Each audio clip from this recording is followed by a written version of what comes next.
And it's not just Europe. Since the financial crash of 2008, much of the developed world has been enduring the pain of stunted economic development. And this pain has been visited on developed nations by a variety of factors. Now, not every economy has been affected by all of these factors, but collectively, they've held back growth across the West.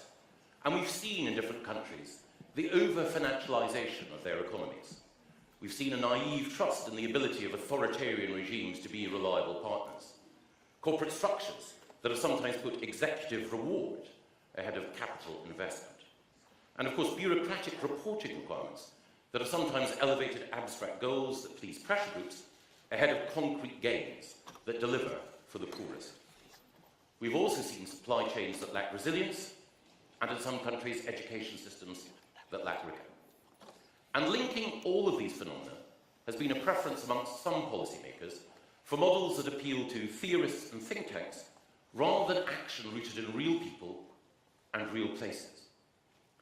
Popular resistance to this model, to these factors, and happiness with the way in which it shifted influence to well-connected and often unproductive elites and moved resources and economic power abroad, lay behind big political shifts in the last 10 years, not least Britain's decision to leave the European Union.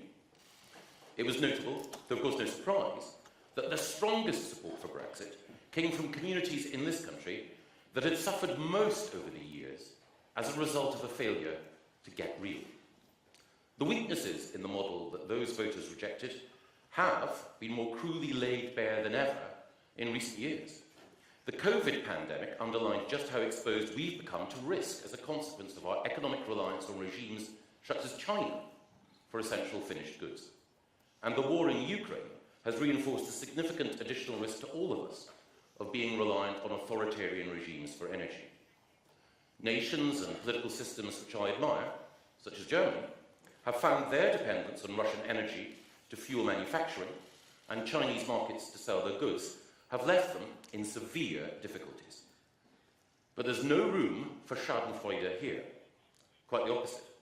Because lying behind the 2016 vote was an awareness that our own economic model in the UK lacked in every sense real resilience. We've seen manufacturing declining over decades. Government, corporate and personal debt is too high. Energy supplies have been insecure, and transport networks have been deprived of investment. A workforce with huge talents and potential, but without the right skills and qualifications. These weaknesses have been, across the UK, in the fullest sense, supply-side problems. We've had a problem with human capital because our labour market has been constrained by a lack of supply of suitably qualified workers trained in the UK, particularly those with scientific, mathematical and technical skills. And the supply of finance capital, direct investment in productive industries, has also been limited by the structure and regulation of financial services. The supply of high-value manufactured goods that we produce domestically has been held back by both of the above factors, and that in turn has exacerbated our current account deficit, reduced the number of high-paying jobs for all communities, and unbalanced the economy. Historically poor connectivity, both physical transport links and digital infrastructure, have added to our shared economic challenges. And past decisions on energy investment, perhaps most conspicuously with respect to nuclear power, have left us dependent on unreliable foreign partners, not just for supplies, but for engineering expertise and finance. These problems have been long-lasting and are deep-rooted, as has one of the most profound weaknesses in the United Kingdom's political economy, the North-South divide. The UK, as the IPPR reminds us today, has suffered more than any of our neighbours, friends and rivals from an enduring and entrenched geographical and social imbalance.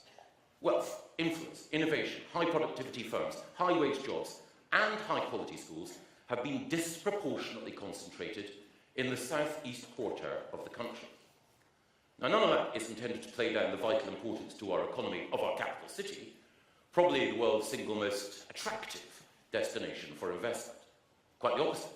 London is a priceless asset for all of us, and as I shall go on to argue, it's been a model in certain very specific ways. But we all know that we cannot prosper fully as a state if we rely so much on one region, and within that region, on one city. The UK economy has been like a football team with a star striker, but a midfield that consistently struggles to get the ball upfield, and a defence full of holes.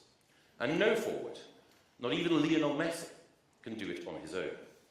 Success depends on strength and depth, and that's what the UK economy has lacked for too long. We've been insufficiently resilient, inherently constrained by supply-side weaknesses, and unequal in access to power, capital, and investment.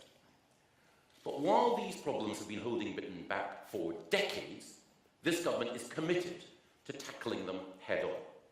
The Prime Minister has made clear that the moral imperative of reducing inflation is at the heart of everything we do, because inflation reduces investment. And he's also made clear that he's committed to generating sustainable growth across the country through innovation and enterprise.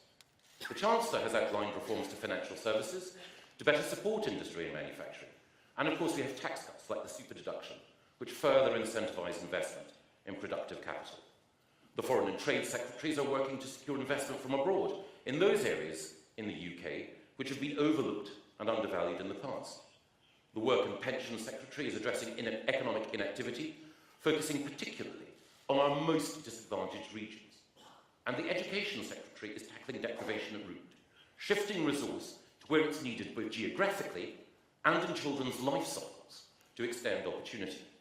The Transport Secretary is investing in improved links between and within communities that have been neglected in the past, and the Business Secretary is directing record research and development money to historically underfunded regions to ensure the spark of innovation is nurtured across the whole country. I'll say more about all of these initiatives in just a moment, but two truths are important to underline now. Growth relies on using all of these tools, not just the fiscal and regulatory weapons which are at government's disposal. And all of these initiatives work best, most fruitfully and sustainably, when we're working in partnership with empowered, strengthened, economically ambitious local leaders who are our equal partners in the shared national endeavour.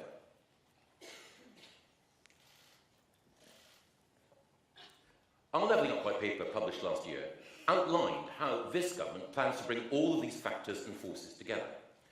And in the light of the events of the last 12 months, it is more important than ever as a guide to government action.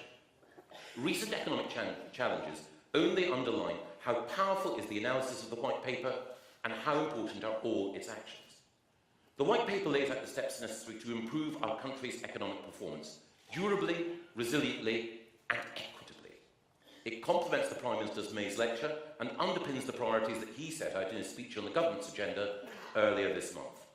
Read together and reviewed alongside the policies that we're implementing and delivering on Levelling Up, they constitute a plan of economic action which is both radical and evidence-led. It is a growth strategy rooted in real people and real places. Other jurisdictions are also grappling with the challenge of years, indeed decades of low growth.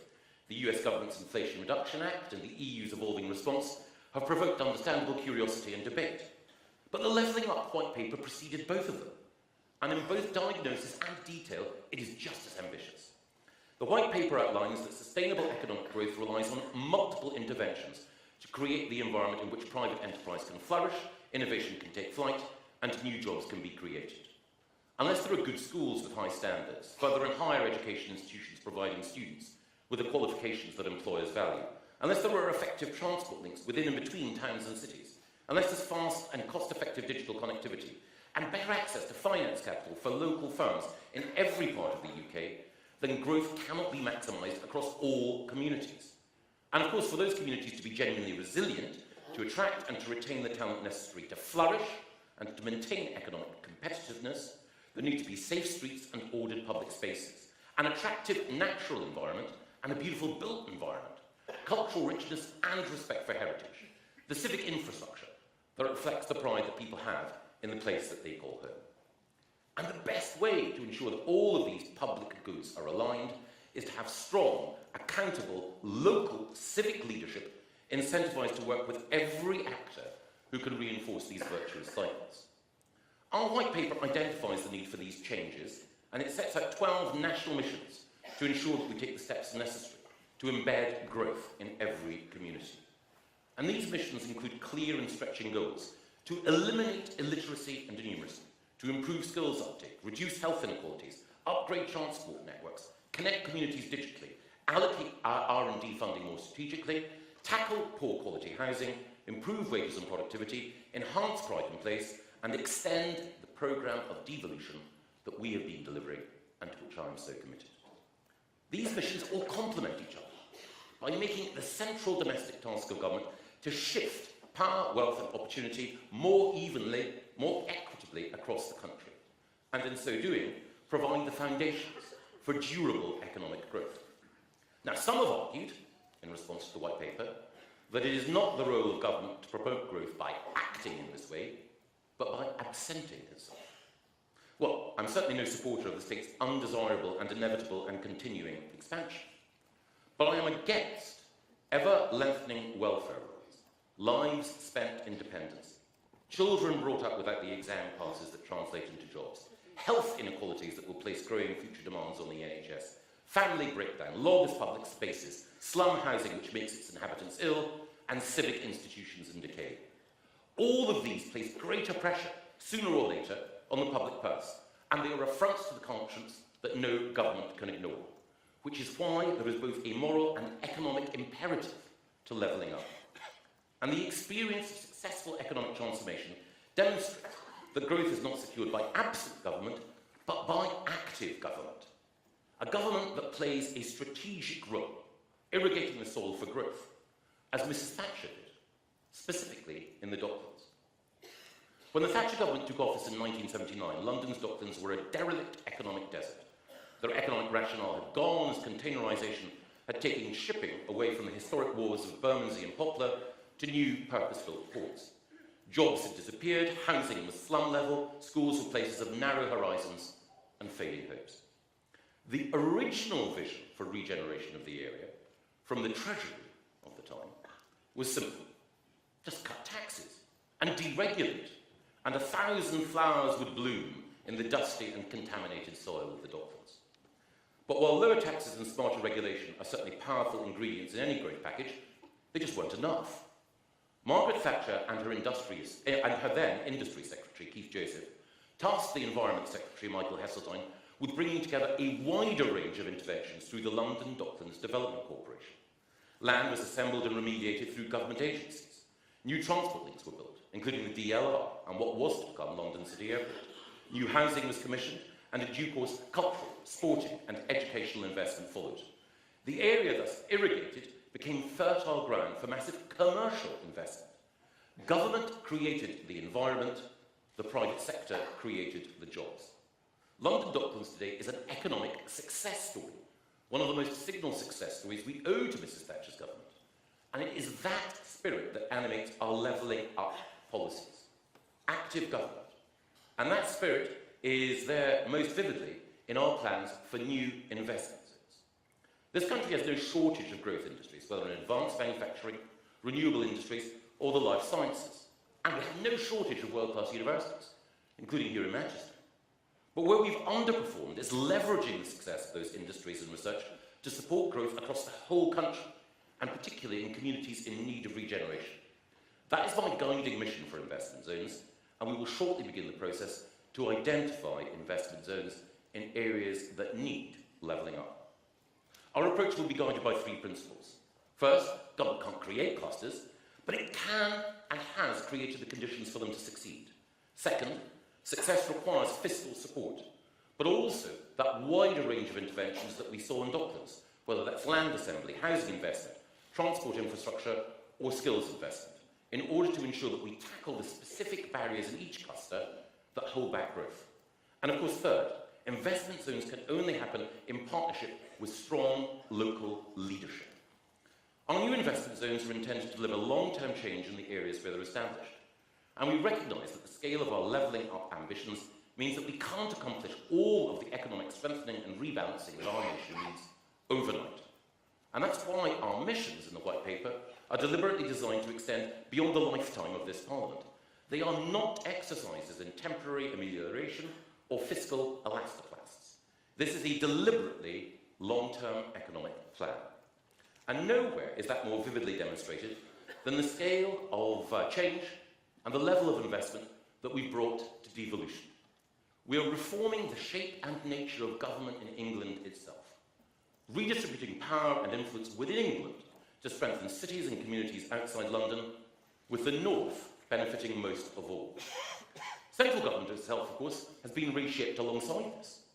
In the past, a disproportionate number of the key decision-making roles within the UK government and the civil service were located not just in the capital, but in one postcode. That's changed.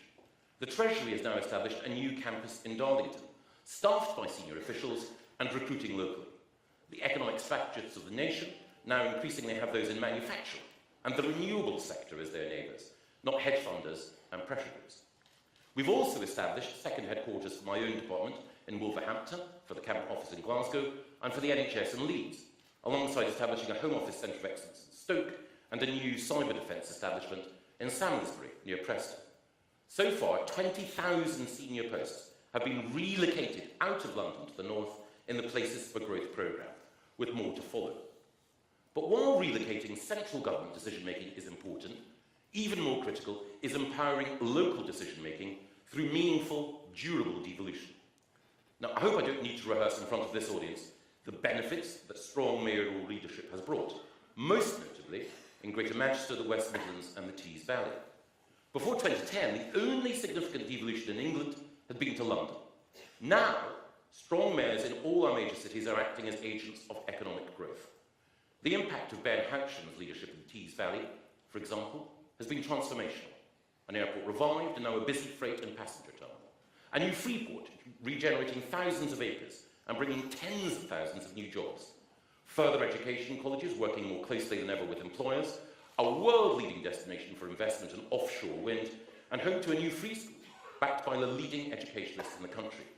Teesside is proof that putting economic development in the hands of an empowered and energised local leader works. And that's why today I'm delighted to back Ben with new powers with the establishment of 2 new mayoral development corporations in Tees Valley to drive regeneration in the town centres of Hartlepool and Middlesbrough. They will make a major contribution to levelling up, and they will attract businesses and people back to these centres. Ben's success deserves to be reinforced, as does that of the mayors in Greater Manchester and the West Midlands. Now, while I won't always agree with Andy Burnham, indeed it would be fatal for his political career if I did, I must acknowledge that both Andy Burnham and Andy Street have used the mayoral model powerfully and effectively for their communities. Both recognise that the mayor's central role is economic development, driving growth, and the regeneration projects that they're delivering are turning derelict brown fields into nurseries of investment. The Greater Manchester Housing Investment Fund, for example, has seen £420 million worth of spending unlock an additional 5,150 homes across 40 sites in the city region. And it's because of the success of Andy Burnham and Andy Street that we're currently in talks with both Greater Manchester and the West Midlands to strengthen the hands of both mayors. We want to devolve even more housing funding, including exploring more control of the Affordable Homes programme in West Midlands and Greater Manchester. At the moment, London's the only mayoral authority controlling the Affordable Homes programme budget, and if we want more of the homes we need in the places where they're needed, and we want to regenerate brownfield sites and drive growth, I believe devolution of this budget is vital and necessary. And as well as working with mayoral combined authorities to improve supply, to increase the quantity of new homes, I also want to collaborate on improving the quality of existing homes. One of our key levelling up missions is driving up the standard of housing across the country and making sure that all homes are warm, safe and decent. Because we know that poor housing kills. The tragic death of Abba Ishak in Rochdale rightly reinforced the need for action. And improving the quality of homes in which every citizen lives is not only a levelling up mission, but a personal mission for me. I've been inspired by the work of people like Dan Hewitt and Kwaji Tweniboa, who've campaigned for tenants whose lives have been blighted by terrible housing conditions. Today, we're going further in our drive to make every home a decent home. We'll be allocating £30 million for Greater Manchester and the West Midlands to start making improvements in the quality of social housing. Funding devolved direct to the mayors to make a difference to real people in real places. But while improving housing quality is a passion, it is of course one of multiple missions. The missions in the White Paper extend across government, and so do the powers that we also plan to devolve, which extend far beyond those, like housing, directly within the control of my department. That's why we're also looking to devolve more control over further and technical education, transport, trade, culture, and employment support. And because accountability is key to effective delivery of these new powers, we'll also improve the knowledge that all voters have about the performance of all local leaders. Our new Office for Local Government, OFLOG, will produce detailed and precise comparison of delivery across local authorities and mayoral combined authorities. Value for money and effectiveness of service will be measured more effectively than ever before. It will be monitored and analysed so we can learn from the best and support others to improve. And I'm delighted to announce today that Amyas Morse, Lord Morse, the former head of the National Audit Office, has agreed to chair this new body. And my department will launch a competition to find a chief executive to lead the organisation in the days ahead. I'm confident that this will be another step in enhancing the role that local leaders play in our political lives and in delivering economic growth. Because I believe this greater scrutiny will not only further sharpen efficiency and spread learning, it will, I know, show how successful devolution is, can, and will be in the future. Of course, as well as deepening devolution, we must also broaden it. We've already made huge progress in extending devolution across the north, with a new MCA bringing a mayor to North Yorkshire for the first time, and an extended deal coming this month for the North East worth £1.4 billion. I've been clear that my ambition is to finish the job and to give all parts of England that want one a devolution deal by 2030. Soon, 75% of the North will have a deal, with positive discussions in the remaining areas, which I look forward to developing later this year. In the White Paper, we made clear we'll return to the conversation on devolution in Cumbria, once we're through the important process of local government reform.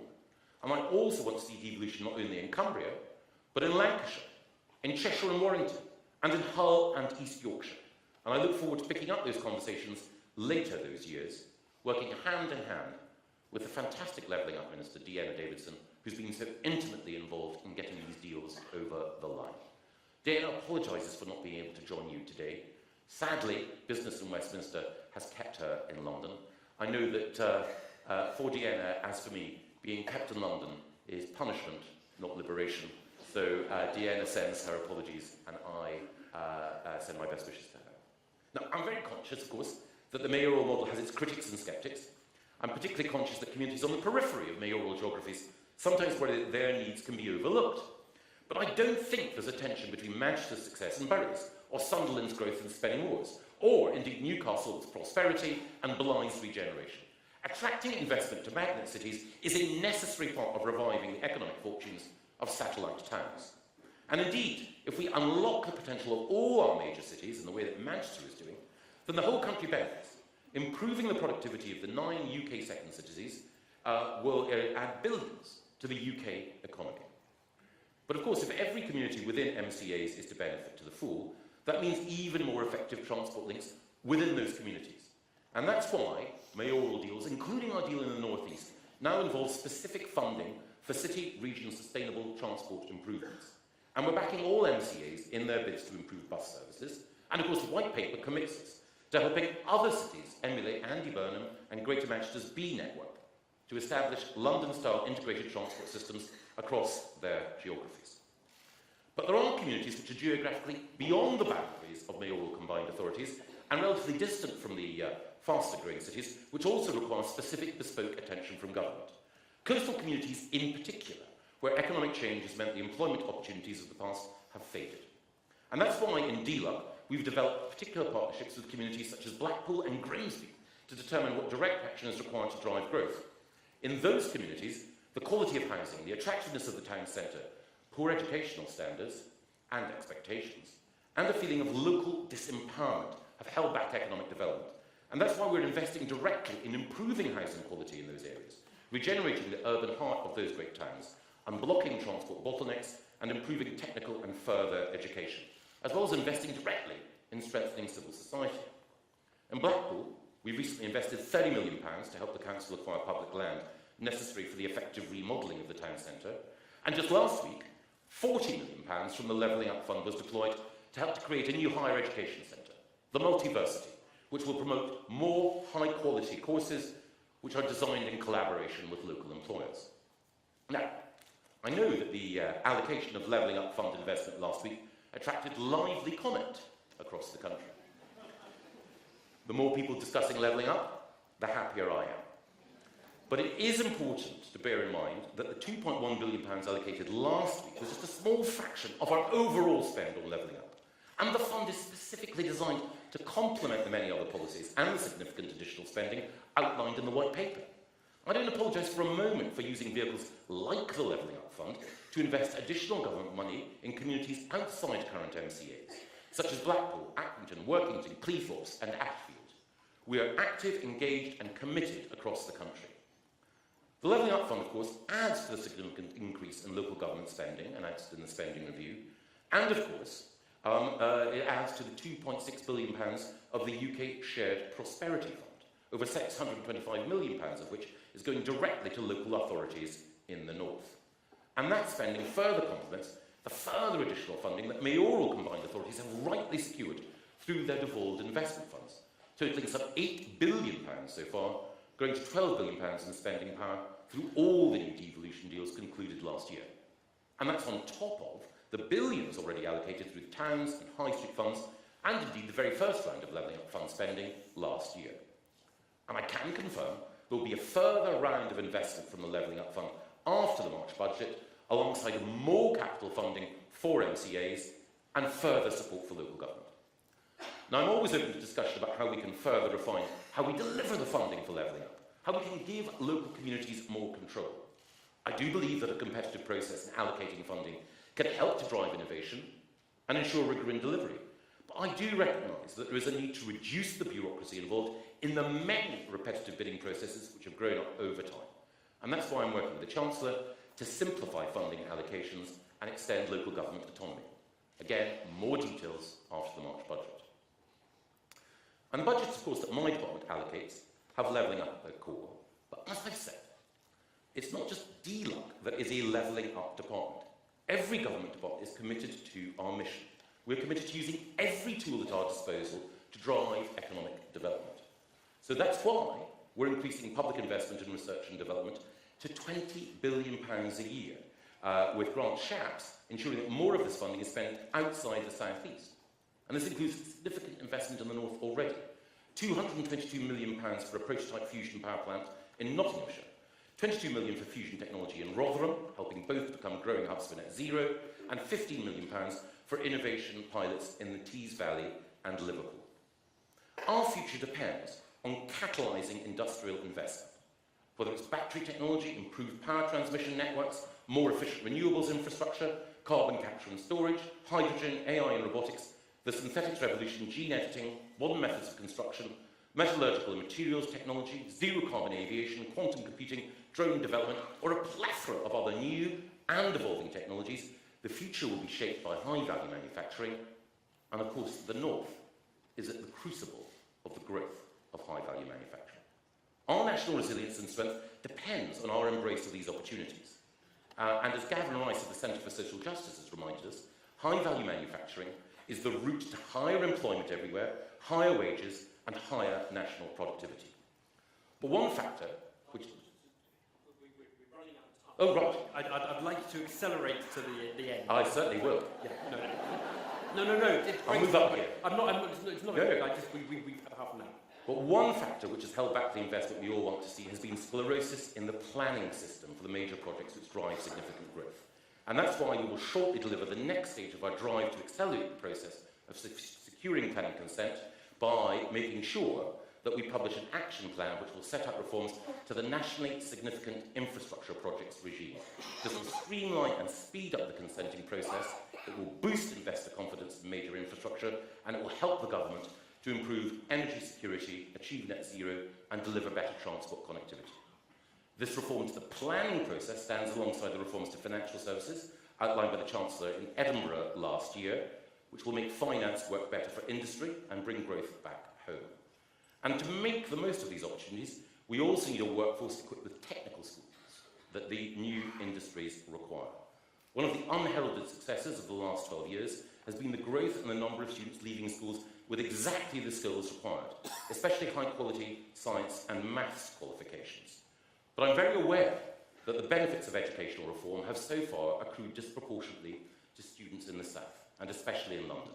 And that's why we're supporting the best multi-academy trusts to grow and to extend our opportunities across the North, Star Academies Trust, for example, have already shown the way, with new academically ambitious free schools being established in Preston, Blackburn and Bradford.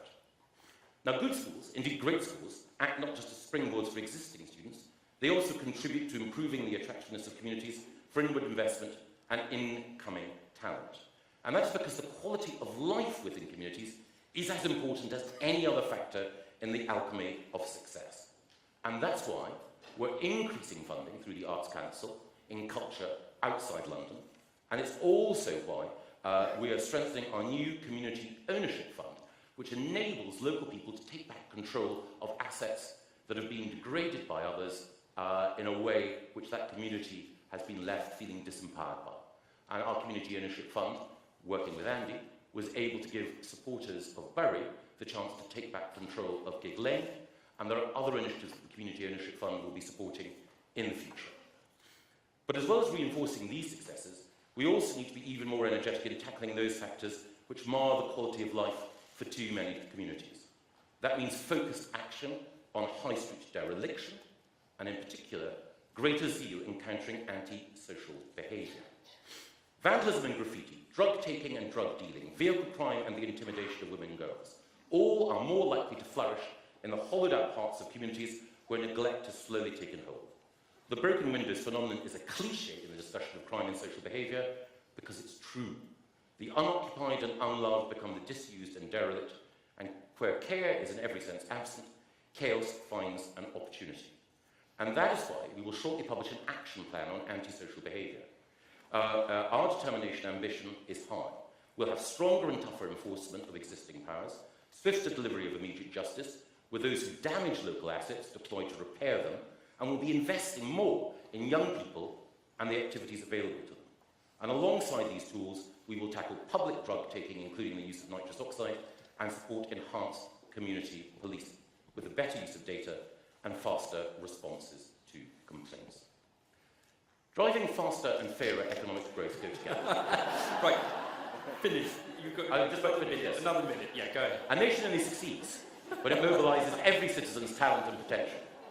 But that can only happen through local and central government, civil society and the private sector, all playing their part.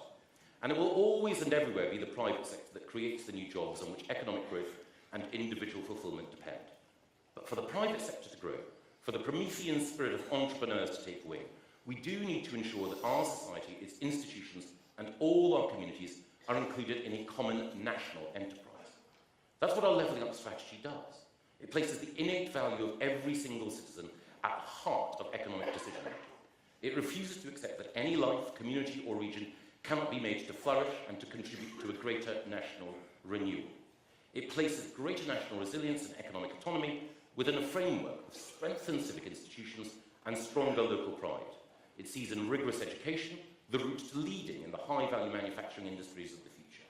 It attacks economic inactivity and upholds local loyalties. It cherishes earning and belonging. National in scope, local in delivery, economically ambitious, socially just, politically central and morally urgent. That is what our levelling up strategy means for this country. Thank you. Michael, thank you. And that was a very substantial speech, a long and very substantial speech, and I hope I didn't curtail and No. force you to cut out very important. You provided just But there was just a lot- right, like a co-driver in a star in a reasonably priced car. You made sure that I accelerated the final bend. No, but it was, the right way. there were sort of the small announcements that were, around Tees Valley and 30 million for social housing around here. There was a critique of the